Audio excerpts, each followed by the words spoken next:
Hi friends, तो आज की वीडियो में यहाँ पर हम बात करने वाले हैं एक और वैकेंसी के बारे में। और ये जो वैकेंसी आपका यहाँ पे झारखंड से निकली हुई है, ये जो वैकेंसी आपका यहाँ पे जेएसएससी के द्वारा यहाँ पे निकाला गया है, झारखंड स्टाफ सिलेक्शन कमीशन की तरफ से। तो वही मैं आज यहाँ पे डिटेल्स में बात करने वाला हूँ, कैसे आप इस फॉर्म को यहाँ पे अप्लाई कर सकते हैं, क्या क्या आपका जो यहाँ पे डॉक्यूमेंट लगने वाला है, और कौन कौन इस फॉर्म को यहाँ पे अप्लाई कर सकते हैं, क्या आपका एज मांगा जा रहा है, और क्या आपका यहाँ पे प्रोसेस होने वाला है, सारा चीज़ हम यहाँ पे डिटेल्स में बात करने वाले हैं। तो चलिए सबसे पहले यहाँ पे देख लेते हैं जो इसका यहाँ पे डेट, वो कब से फॉर्म यहाँ पे स्टार्ट हो चुका है। जैसा कि यहाँ पे देखिए, जो आपका ऑनलाइन अप्लाई स्टार्ट डेट है वो 9 जनवरी से यहाँ पे फॉर्म स्टार्ट हो चुका है, और जो लास्ट डेट है यहाँ पे 8 फरवरी 2026 तक आप इस फॉर्म को यहाँ पे अप्लाई कर सकते हैं। और जो यहाँ पे इसका फी पेमेंट करने का है वो यहाँ पे 10 फरवरी 2026 तक फी पेमेंट कर सकते हैं। मतलब आपको यहाँ पे 2 दिन एक्स्ट्रा टाइम आपको यहाँ पे दिया जा रहा है फी पेमेंट करने के लिए। अब चलिए यहाँ पे जो आपको फी लगने वाला है, जैसा कि यहाँ पे फी आपको 100 रुपये फी लगने वाला है जनरल, ईबीसी और बीसी ईडब्ल्यूएस कैंडिडेट के लिए। और यहाँ पे एसटी और एससी और जो कैंडिडेट है जे झारखंड का, उसके लिए यहाँ पे 50 रुपये आपका फी लगने वाला है। उसी तरह यहाँ पे जो आपको पेमेंट आपको जो यहाँ पे होगा वो ऑनलाइन मोड के थ्रू आपको यहाँ पे पेमेंट करना होगा। और यहाँ पे जो आपका एज लिमिट मांगा गया है वो 1 अगस्त 2025 तक आपको यहाँ पे एज होना चाहिए। कम से कम आपका यहाँ पे 18 साल और ज्यादा आपको 25 साल मेल के लिए जनरल कैटेगरी से। और यहाँ से मैक्सिमम देख लीजिए 27 साल ईबीसी BC2 और मेल के कैंडिडेट के लिए यहाँ पे 27 साल। मतलब जो यहाँ पे रिजर्वेशन लेना चाहते हैं उसके लिए यहाँ पे 27 साल।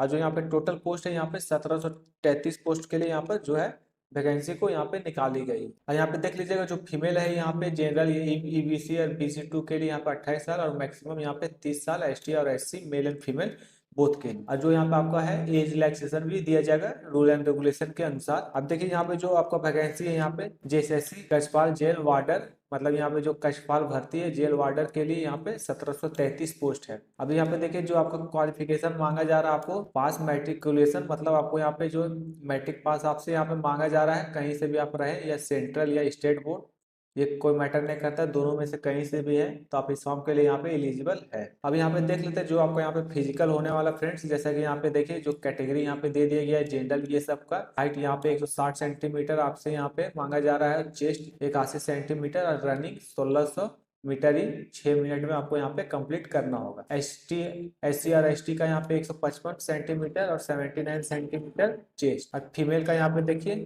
148 सेंटीमीटर हाइट, यहाँ पे आप इसमें भी रनिंग यहाँ पे 1600 मीटर 10 मिनट में यहाँ पे कंप्लीट करना होगा। तो ये तो यहाँ पे सिर्फ शॉर्ट डिटेल्स में यहाँ पे था दिया हुआ।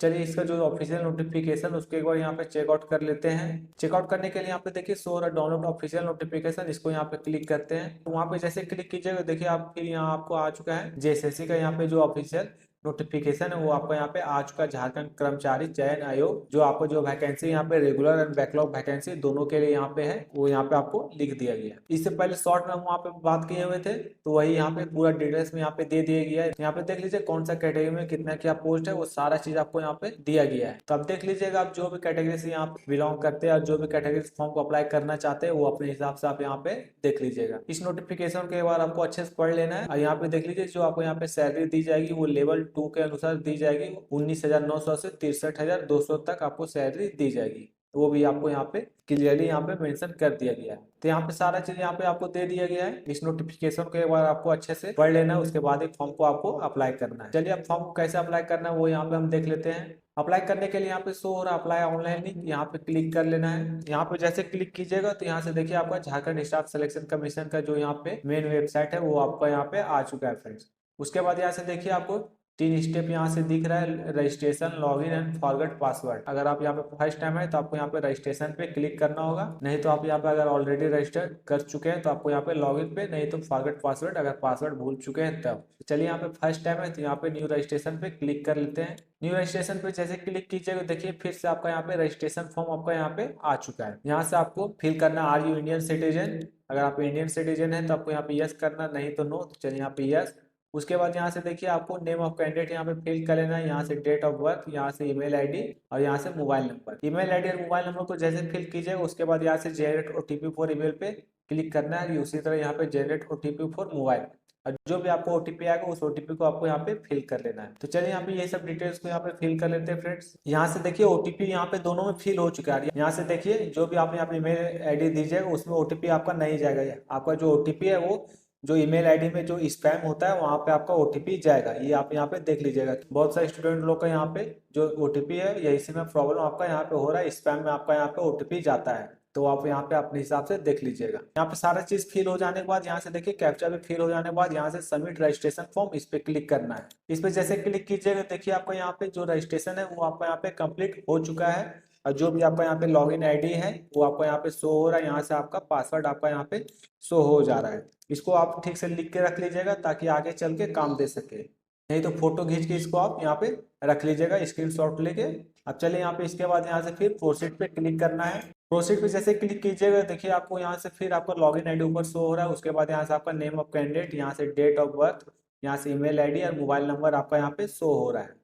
अब चलिए यहाँ पे जैसे देखिए आपको पूछा जा रहा है are you local resident of Jharkhand, तो आपको यहाँ पे यस कर लेना है अगर आप यहाँ पे झारखंड के लोकल रेसिडेंट है तब, नहीं तो नो पे आप यहाँ पे क्लिक कर सकते हैं। तो चलिए यहाँ पे यस, यस पे जैसे क्लिक कीजिएगा देखिए आपको यहाँ पे रेसिडेंशियल डोमिसाइल सर्टिफिकेट नंबर यहाँ पे फिल करने के लिए बोला जा रहा है। अगर आप यहाँ पे झारखंड से बिलोंग करते हैं तो आपका जो रेसिडेंशियल सर्टिफिकेट होगा, आवासीय प्रमाण पत्र, वो उसका जो यहाँ पे है नंबर, वो आपको यहाँ पे फिल कर लेना है। तो चलिए यहाँ पे फिल कर लेते हैं। यहाँ पे देख लीजिए फ्रेंड्स, यहाँ से सर्टिफिकेट नंबर फिल हो जाने के बाद यहाँ से सर्टिफिकेट इशू अथॉरिटी जिसके द्वारा यहाँ पे इशू किया गया वो आपको यहाँ पे फिल कर लेना है। फिल हो जाने के बाद यहाँ से कब आपका इशू किया है, डेट ऑफ इशू, वो आपको यहाँ पे फिल करना है। तो चलिए यहाँ पे फिल कर लेते हैं। फिल हो जाने के बाद यहाँ से आपको पूछा जा रहा है सेलेक्ट योर डिस्ट्रिक्ट, जो भी आपको यहाँ पे डिस्ट्रिक्ट होने वाला है वो यहाँ से सेलेक्ट कर लेना है। यहाँ से फिर आपको रिजर्वेशन कैटेगरी यहाँ से पूछा जा रहा है, मतलब आप यहाँ पे अगर आप यहाँ पे जनरल से है या BC1 BC2 तो उससे भी आप यहाँ पे सेलेक्ट कर लेना है। देख लीजिएगा आप कौन सा कैटेगरी से बिलोंग करते हैं वो। चलिए यहाँ पे जिस भी कैटेगरी से वो यहाँ पे हम सेलेक्ट कर लेते हैं। सेलेक्ट जैसे कीजिएगा यहाँ से आप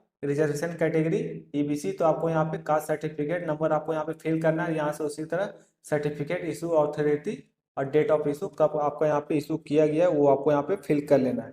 नहीं तो यहाँ से आप जो है अगर आप यहाँ पे जनरल से सेलेक्ट करते हैं अनरिजर्व तो आपको यहाँ पे कोई सर्टिफिकेट नंबर ये सब आपको यहाँ पे नहीं देना होगा। फिर इसमें देखिए बोला जा रहा है do you belong to dependent of Jharkhand statehood movement agitator, तो इसमें आपको यहाँ पे नो रहने देते हैं। नो के बाद यहाँ से फिर बोला जा रहा है are you from home guard ex serviceman, अगर है तो यस कीजिएगा, नहीं तो नो। नेक्स्ट में फिर यहाँ से ऑक्सिलरी पुलिस, इसमें भी आपको यहाँ पे नो कर लेना है। उसके बाद यहाँ से are you eligible under sports quota, ये सब में भी आपको यहाँ पे नो करना है। यहाँ से फिर आपको जेंडर पूछा जा रहा है मेल फीमेल, वो आप सेलेक्ट कर लेना है। सेलेक्ट कर लेने के बाद यहाँ से देखिए यहाँ से देखिए आपको पेपर 2 लैंग्वेज सेलेक्ट करने के लिए बोला जा रहा है। चलिए जो भी आपको यहाँ पे सेलेक्ट करना है वो आप यहाँ से सेलेक्ट कर लेना है। सेलेक्ट करने के बाद यहाँ से फिर save and next, save and next पे जैसे क्लिक कीजिएगा देखिए आपको फिर से यहाँ पे आपका आ चुका है। यहाँ से आपको फादर नेम फिल कर लेना, मदर नेम, और यहाँ से फिर आपको मैरिटल स्टेटस फिल करना और यहाँ से आपको आधार नंबर फिल कर लेना है। तो चलिए यहाँ पे ये सबको फिल कर लेते हैं।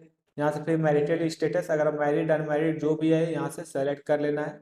यहाँ से फिर आपको आधार नंबर, जो भी आपको यहाँ पे आधार नंबर है वो आपको यहाँ पे फिल करना है। उसके बाद यहाँ से आपको आइडेंटिफिकेशन मार्क यहाँ पे फिल करना है। जो भी आपका यहाँ पे आइडेंटिफिकेशन मार्क है वो आपको यहाँ पे फिल कर लेना है। हल्का फुल्का कट शर्ट जो है फेस में या बॉडी में वो यहाँ पे आपको लिख देना है। ये सब फिल कर लेने के बाद यहाँ से आपको सेव एंड नेक्स्ट पे क्लिक करना है। सेव एंड नेक्स्ट पे जैसे क्लिक कीजिएगा फ्रेंड्स तो देखिए आपका यहाँ पे कॉन्टैक्ट डिटेल्स आपका यहाँ पे आ चुका है। और यहाँ से आपको परमानेंट एड्रेस आपको फिल कर लेना है और यहाँ से उसी तरह टेम्पररी एड्रेस, अगर यहाँ पे दोनों एड्रेस आपको सेम है तो यहाँ पे देखिए सेम एज परमानेंट एड्रेस पे आपको यहाँ पे टिक कर लेना है। तो चलिए यहाँ पे एड्रेस को फिल कर लेते हैं जो भी आपका एड्रेस है वो। अब चलिए यहाँ पे ये फिल कर लेने के बाद यहाँ से अगर आपको सेम है तो यहाँ से आपको टिक कर लेना है। देखिए यहाँ पे दोनों एड्रेस आपका यहाँ पे सेम आ चुका है। उसके बाद यहाँ से फिर सेव एंड नेक्स्ट पे क्लिक करना है। सेव एंड नेक्स्ट पे जैसे क्लिक कीजिएगा देखिए फ्रेंड्स यहाँ से आपको फिर 10th का जो है आपका यहाँ पे डिटेल्स आपको यहाँ पे फिल कर लेना है। जैसे कि आपको यहाँ पे 10th आपने कब पास किए हैं वो आपको यहाँ पे फिल करना है।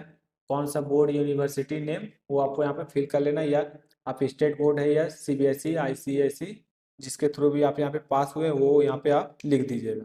यहाँ से फिर मैक्सिमम मार्क्स आपसे पूछा जा रहा है वो लिख देना है, मतलब जितना मार्क्स का आपका यहाँ पे है टोटल मार्क्स वो आपको यहाँ पे फिल करना है। तो चलिए आप फिल कर लेते हैं। यहाँ से फिर मार्क्स ऑब्टेन्ड, जितना भी मार्क्स आपका आया था वो यहाँ पे फिल कर दीजिएगा। यहाँ से फिर परसेंटेज वो आपको यहाँ पे ऑटोमेटिक आपका ले लेगा। उसी तरह यहाँ पे सर्टिफिकेट नंबर वो आपको यहाँ पे फिल करना है। 10th का डिटेल सारा फिल कर लेने के बाद फ्रेंड्स यहाँ से फिर आपको सेव एंड नेक्स्ट पे क्लिक करना है। यहाँ पे देख लीजिए फ्रेंड्स आपका जो एप्लीकेशन फॉर्म है वो आपको यहाँ पे आ चुका है। जितना भी आप यहाँ पे डिटेल्स को अभी तक फिल कर चुके हैं वो सारा चीज आपको यहाँ पे शो हो रहा होगा।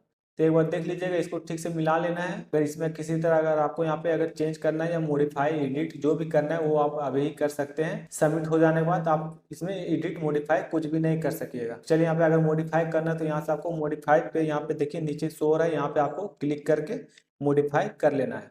तो चलिए यहाँ पे सारा चीज सही है, तो यहाँ से देखिए डिक्लेरेशन नीचे छोटा सा एक बॉक्स दिख रहा है, यहाँ पे आपको क्लिक कर लेना है। यहाँ पे जैसे क्लिक कीजिएगा तो देखिएगा फिर से आपको यहाँ पे प्रोसीड टू पेमेंट, आपको यहाँ पे पेमेंट करने के लिए बोला जा रहा है। तो चलिए आप प्रोसीड टू पेमेंट पे क्लिक करते हैं। यहाँ से देख लीजिए फ्रेंड्स, आपका एप्लीकेशन आईडी आ चुका है और यहाँ से जो आपका पेमेंट का जो है वो 17 जनवरी 2026 तक, और जो आपका पेमेंट है वो 17 जनवरी 2026 के बाद आपका यहाँ पे पेमेंट होने वाला था, लेकिन अभी तक भी यहाँ पे सर्वर पोर्टल को यहाँ ठीक से नहीं किया गया। इस चलते अभी तक यहाँ पे जो है सर्वर में प्रॉब्लम हो रहा है, इसलिए अभी आपका यहाँ पे पेमेंट नहीं हो सकेगा। तभी तक तो फिलहाल तो फॉर्म तो जो है यहीं तक फॉर्म को यहाँ पे अप्लाई हो सकता है, इसके आगे नेक्स्ट तो अभी नहीं होगा। जब भी सर्वर ठीक होगा उसके बाद ही आपका यहाँ पे पेमेंट होगा। तभी आप यहाँ पे फॉर्म को यहीं तक भर के रख सकते हैं, नहीं तो आप जब भी यहाँ पे अभी नहीं 10 दिन के बाद फॉर्म को आप यहाँ पे अप्लाई कर सकेंगे। 10 दिन 7 दिन के बाद आप अप्लाई कीजिएगा तो टोटल प्रोसेस एक ही बार आपका यहाँ पे हो जाएगा।